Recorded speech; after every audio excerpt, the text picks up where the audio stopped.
शुभ सकाल ओडिया न्यूज रे आपनको स्वागत।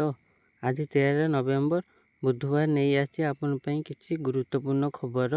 यदि वीडियोटी भल लगे लाइक शेयर कमेंट करी चैनल टी को सब्सक्राइब करंतु। एही काम पई घंटा को 5000 टंका देबे एलन मस्क एमिति करि परिबे आवेदन। अमेरिका राष्ट्रपति निर्वाचन में डोनाल्ड ट्रम्प को विजय पर एक्स मालिक एलन मस्क संपत्ति रेकर्ड वृद्धि घटी। यही समय रे मस्क एमसी किछि करिसंती जाहाकु नै चर्चा को आसीसंती। एचर मस्क एक जबरदस्त चाकरी ऑफर आनिसंती। एही ऑफर अनुसार आपण प्रति घंटारे 5000 टंका रोजगार करि परिबे।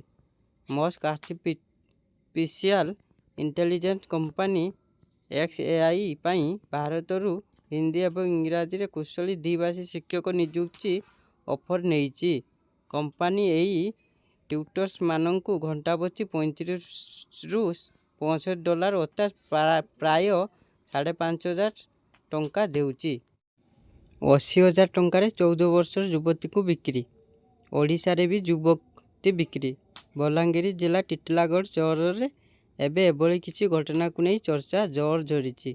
मात्र 80,000 टंकार जणे 14 वर्ष युवती को ताटू 2 गुणा अधिक बयसर व्यक्ति को विवाह आड़ बिक्री करा जाइछि। विवाह पर संपृक्त युवक एवं तांको परिवार लोके युवती को अकथनीय निर्यातना देइथिबा अभियोग होइछि। अभियोग अनुसार युवती बापा माँ एवं भौणी विनयी तांको कुआड़े दे बेपार पई बाध्य करुथिले। धर्मगढ़ सहरर जैनिक युवक बलांगीर जिला टिटलागढ़ जने झील को मात्र 80,000 टंका देई बाह होइथिले। 25 लाख हारिबा पर ट्रेन ट्रैक रे सोई पड़िले केन्द्रापड़ा युवक। ट्रेंडिंग आप रे टंका हारिले ट्रेन ट्रैक रे सोई जीवन देदेले। एपरी एक अभावनीय घटना घटी झारसुगुड़ा जीआरपी थाना अंतर्गत बालीजुरी रे। मृतक केन्द्रापड़ा लंकापड़ा अच्युतानंद साहू। से झारसुगुड़ा स्थित माइक्रो कंटिनेंटाल हॉस्टेल कैशियर भाव काम करथिले। पुलिस एने एक अपमृत्यु मामला रुजु करी घटनार तदंत आरंभ करिछि। अच्युतानंद साहू किछि वर्ष हेब झारसुगुड़ा स्थित माइक्रो कंटिनेंटाल होटेल काम करथिले। बीएसएनएल रो सस्ता रिचार्ज प्लान 300 दिन पर्यंत एक्टिव रहिबो सिम। बीएसएनएल निज यूजर्स मानक पई अनेक लॉन्ग वैलिडिटी प्रदान करुछि। सरकारी टेलीकॉम कंपनी रो लिस्ट रे 24 दिन लु आरंभ करी 395 दिन पर्यंत अनेक रिचार्ज प्लान रही। जेउथिरे यूजर्स मान unlimited calling free national roaming data एवं वैल्यू एडेड सर्विस गुड़िकर लाभ पाई परिबे। यार सस्ता रिचार्ज प्लान हेतु बीएसएनएल गत 2 मास रे 55 लाख रु अधिक नूतन यूजर्स जोड़ी एवं घरे टेलीकॉम कंपनी जियो एयरटेल एवं वोडाफोन आइडिया रे यूजर्स बेस कमिबारे लागिछि। ऑस्ट्रेलिया खबर कागजर फ्रंट पेज रे विराट बॉर्डर गावस्कर ट्रॉफी प्रथम टेस्ट 10 दिन पूर्व गणमाध्यम को छुईची भारतीय बैटिंग मास्टर विराट कोहली ज्वर।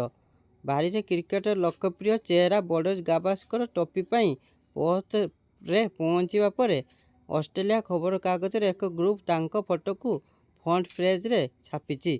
एथुरी जना पड़ी भारतीय क्रिकेट को क्रेज केवल भारत नुहे सारा विश्व रे रही। बीजेपी आसिले 1 टंकार एवं जमी रेजिस्ट्री। झारखंड रे शाह को घोषणा। झारखंड जरिया एक रैली रे गृहमंत्री अमित शाह एक बड़ घोषणा करिसंती। शाह कहिसंती जे जदि राज्य रे बीजेपी सरकार गठन हुए तेबे महिला को 1 टंकार जमी रेजिस्ट्री सुविधा दियाजिवो। निर्वाचन पूर्व बीजेपी रे एक पदक्षेप महिला भोटर को आकर्षित करिवार प्रयास भाव देखा देइछि। शाह तांको अभिभाषण में कांग्रेस को टार्गेट करी कहिसंती निर्वाचन पूर्व कांग्रेस नेता माने खटाखट विषय रे कथबार्ता करती किंतु निर्वाचन पर सबकिछि भूली जाती। से कहिसंती बीजेपी जहाँ प्रतिश्रुति देइछि ता प्रदान करुछि। आधार कार्ड सहित पान को लिंक करिवारे शेष तारीख नचेत अचल होइजिवो पान कार्ड। आयकर विभाग करदाता मानक सेमानक स्थायी अकाउंट नंबर को डिसेम्बर 31, 2024 पूर्व आधार कार्ड सहित लिंक करने को अनुरोध करिछि। यह करिबारे विफल हेले पान कार्ड निष्क्रिय होई पारे जहाँ कारोबार समस्या एवं अन्य जटिलता सृष्टि करि पारे। तेबे व्यक्तिगत सूचनार अपव्यवहार को ରଖିବା ପାଇଁ ଗୃହ ମନ୍ତ୍ରାଳୟ ଆୟକର ବିଭାଗକୁ ଫ୍ୟାନ୍ ମାଧ୍ୟମରେ ବ୍ୟକ୍ତିଗତ ବିବରଣୀକୁ ସୀମିତ ରଖିବାକୁ ନିର୍ଦ୍ଦେଶ ଦେଇଛି। ପ୍ରଥମ ଥର ପାଇଁ ଟପିବ ବିଶ୍ୱ ଉତ୍ତପ୍ତିକରଣ ସୀମା। ବିଶ୍ୱର ଗ୍ରୀଷ୍ମ ପ୍ରବାହ ଓ ଘାତକ ଝଡ଼ର ସମ୍ମୁଖୀନ ହୋଇଥିବା ଚଳିତ 2024 ମସିହା ନିଶ୍ଚିତ ଭାବରେ ମଣିଷ ଦ୍ୱାରା ପଞ୍ଜୀକୃତ ସବୁଠୁ ଉଷ୍ମ ବର୍ଷ ହେବ ବୋଲି ୟୁରୋପୀୟ ଜଳବାୟୁ ସେବା ପକ୍ଷରୁ କୁହାଯାଇଛି। ବର୍ଷ ତମାମ ବିଶ୍ୱର ଆରାଇ ତାପମାତ୍ରା ଶିଳ୍ପଯୁଗ ପୂର୍ବ ତାପମାତ୍ରାଠାରୁ 1.5 ଡିଗ୍ରୀ ସେଲସିୟସ୍ ଉପରେ ରହିବାର ସୀମାକୁ ଟପିଯିବ।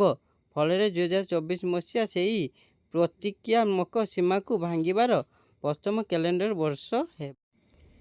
ଶ୍ରୀମନ୍ଦିରକୁ ପଶିଲେ ଅଣହିନ୍ଦୁ ମହିଳା, ଚୀନର ନାଗରିକ ହୋଇଥିବା ସନ୍ଦେହ।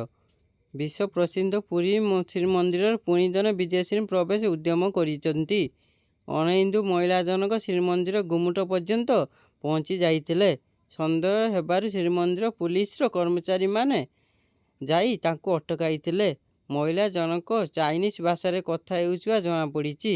ତେଣୁ ସମ୍ଭବତଃ ସେ ଚୀନର ନାଗରିକ ହୋଇଥାଇପାରନ୍ତି। ସମ୍ପୃକ୍ତ ମହିଳାଙ୍କୁ ସିଂହଦ୍ୱାର ଥାନାରେ ଅଟକ ରଖି ପୁଲିସ ପଚରାଉଚରା କରୁଛି।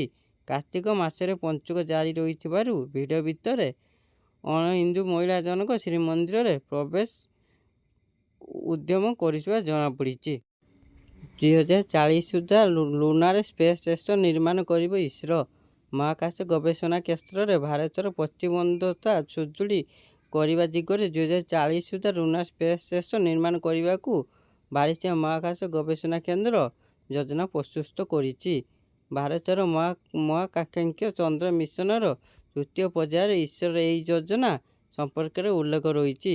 ଦେଶର ପରବର୍ତ୍ତୀ ଚନ୍ଦ୍ର ଗବେଷଣା କାର୍ଯ୍ୟକ୍ରମ ପାଇଁ ନିକଟରେ ଇସ୍ରୋ ପକ୍ଷରୁ ଏକ 3 ପର୍ଯ୍ୟାୟ ବିଶିଷ୍ଟ ଆଭିମୁଖ୍ୟ ସମ୍ପର୍କରେ ସୂଚନା ଦେଇଥିଲା। ନଭେମ୍ବର 16-17ରେ ଅଯୋଧ୍ୟାରେ ହେବ ଆତଙ୍କବାଦୀ ଆକ୍ରମଣ। ଅଯୋଧ୍ୟା ରାମ ମନ୍ଦିର ପରିସରରେ ଖଲିସ୍ତାନୀ ଆତଙ୍କବାଦୀ ଗୁରୁ ପତୱନ୍ତ ସିଂହ ପନ୍ନୁଙ୍କ ଦ୍ୱାରା 16 ଓ 17 ନଭେମ୍ବରରେ ଆତଙ୍କବାଦୀ ଆକ୍ରମଣ ହେବାର ଧମକ ଦିଆଯାଇଥିବା ଅଡ଼ିଓ ବାର୍ତ୍ତା ମିଳିବା ପରେ ସୁରକ୍ଷା ବ୍ୟବସ୍ଥାକୁ ବଢ଼ାଇ ଦିଆଯାଇଛି। ଏହି ଧମକ ମିଳିବା ପରେ ପୋଲିସ ଓ ପ୍ରଶାସନ ସତର୍କ ହୋଇଯାଇଛି। କାନାଡା ସ୍ଥିତ ଖଲିସ୍ତାନୀ ଆତଙ୍କବାଦୀ ଗୁରୁ ପତୱନ୍ତ ସିଂହ ପନ୍ନୁ ଏଥର ଅଯୋଧ୍ୟା ରାମ ମନ୍ଦିର ଉପରେ ଆକ୍ରମଣ ପାଇଁ ଧମକ ଦେଇଛନ୍ତି। ପନ୍ନୁଙ୍କ ସଂଗଠନ ପଞ୍ଜାବକୁ ଭାରତରୁ ଅଲଗା କରିବାକୁ ଦାବି କରୁଛି ଓ ପୂର୍ବରୁ ମଧ୍ୟ ଅନେକ ଥର ଏମିତି ଧମକ ଦେଇସାରିଛି। ଅଯୋଧ୍ୟା ରେଞ୍ଜର ପୋଲିସ ମହାନିରୀକ୍ଷକ ପ୍ରବୀଣ କୁମାର କହିଛନ୍ତି, ଅଯୋଧ୍ୟାରେ ପୂର୍ବାପେକ୍ଷା ଅଧିକ ସୁରକ୍ଷା ବ୍ୟବସ୍ଥା କରାଯାଇଛି। ଯାଞ୍ଚ ହେଲା ବେଗ୍, ରାଗିଗଲେ ଉଦ୍ଧବ। ଯାଞ୍ଚ କରୁଥିବା ଅଫିସରଙ୍କ ଉପରେ ରାଗି ନିଆଁବାଣ ହେଲେ ଶିବସେନାର ମୁଖ୍ୟ ଉଦ୍ଧବ ଠାକରେ। ସୋମବାର ନିର୍ବାଚନ ପ୍ରଚାର ପାଇଁ ମହାରାଷ୍ଟ୍ରର ପୂର୍ବତନ ମୁଖ୍ୟମନ୍ତ୍ରୀ ଉଦ୍ଧବ ଠାକରେ ଭାୟା ୟାଭାଟମାଲ ବାନି ବିମାନବନ୍ଦରରେ ପହଞ୍ଚିବା ବେଳେ ନିର୍ବାଚନ ଆୟୋଗ ତାଙ୍କ ବ୍ୟାଗ୍ରେ ଖୋଜାଖୋଜି କରିଥିଲେ। ଏହି ଘଟଣାର ଭିଡ଼ିଓ ସୋସିଆଲ ମିଡ଼ିଆରେ ଭାଇରାଲ ହୋଇଥିଲା। ବ୍ୟାଗ୍ ଚେକ୍ ପ୍ରସଙ୍ଗରେ ଉଦ୍ଧବ ଠାକରେ ମଧ୍ୟ ଅସନ୍ତୋଷ ବ୍ୟକ୍ତ କରିଥିଲେ। ସେ ନିଜେ ଏହି ଘଟଣାର ଭିଡ଼ିଓ ସୋସିଆଲ ମିଡ଼ିଆରେ ସେୟାର କରିଛନ୍ତି। ଇରାକ ଚାଇଲ୍ଡ ମ୍ୟାରେଜ୍ ଲ। ଇରାକ ସରକାରଙ୍କ ବର୍ବର ନିଷ୍ପତ୍ତି। ମାତ୍ର 9 ବର୍ଷରେ ବିବାହକୁ ଅନୁମତି। ମାତ୍ର 9 ବର୍ଷରେ ଝିଅକୁ ବିବାହ ଅନୁମତି।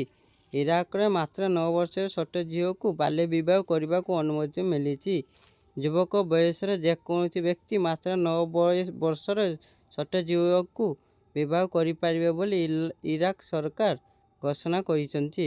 ଏହା ସହ ମହିଳାମାନଙ୍କୁ ଛାଡ଼ପତ୍ର, ଶିଶୁ ସୁରକ୍ଷା ଏବଂ ଉତ୍ତରାଧିକାର ଅଧିକାରରୁ ବଞ୍ଚିତ କରିବାକୁ ମଧ୍ୟ ସଂଶୋଧନ ପ୍ରସ୍ତାବ ଦିଆଯାଇଛି ବୋଲି ରିପୋର୍ଟରେ ପ୍ରକାଶ ପାଇଛି। ବର୍ଡର ଗାଭାସ୍କର ଟ୍ରଫି ପୂର୍ବରୁ ଫିଟ୍ ହୋଇଗଲେ ସ୍ୱାମୀ। ବର୍ଷକ ପରେ ଖେଳିବେ ମ୍ୟାଚ୍। ଭାରତୀୟ କ୍ରିକେଟ ପ୍ରଶଂସକଙ୍କ ପାଇଁ ଖୁସି ଖବର। ଟିମ୍ ଇଣ୍ଡିଆର ଦ୍ରୁତ ବୋଲର ମହମ୍ମଦ ସାମି ସମ୍ପୂର୍ଣ୍ଣ ଫିଟ୍ ହୋଇଛନ୍ତି। ଏବେ ସେ ମଇଦାନକୁ ଫେରିବାକୁ ପ୍ରସ୍ତୁତ ଅଛନ୍ତି। ବୁଧବାରଠାରୁ ମଧ୍ୟପ୍ରଦେଶ ଏବଂ ବଙ୍ଗ ମଧ୍ୟରେ ଖେଳାଯିବ ରଣଜୀ ଟ୍ରଫି ମ୍ୟାଚ୍। ଏହି ମ୍ୟାଚ୍ ଜରିଆରେ କମ୍ବ୍ୟାକ୍ କରିବେ ମହମ୍ମଦ ସାମି। ବର୍ତ୍ତମାନ ବର୍ଡର ଗାଭାସ୍କର ଟ୍ରଫି ପୂର୍ବରୁ ମହମ୍ମଦ ସାମିଙ୍କ ଫିଟନେସ୍ ଟିମ୍ ଇଣ୍ଡିଆ ପାଇଁ ଆଶ୍ୱସ୍ତିକର ଖବର ନିଶ୍ଚୟ। ମହମ୍ମଦ ସାମି ନିଜ ଶେଷଥର ପାଇଁ ଓଡିଆଇ ବିଶ୍ୱକପ୍ 2023ରେ ଭାରତ ପାଇଁ ଖେଳିଥିଲେ। ଏହାପରେ ଗୋଡ଼ରେ ଅସ୍ତ୍ରୋପଚାର ପାଇଁ ସେ ମଇଦାନରୁ ଦୂରେଇ ରହିଥିଲେ।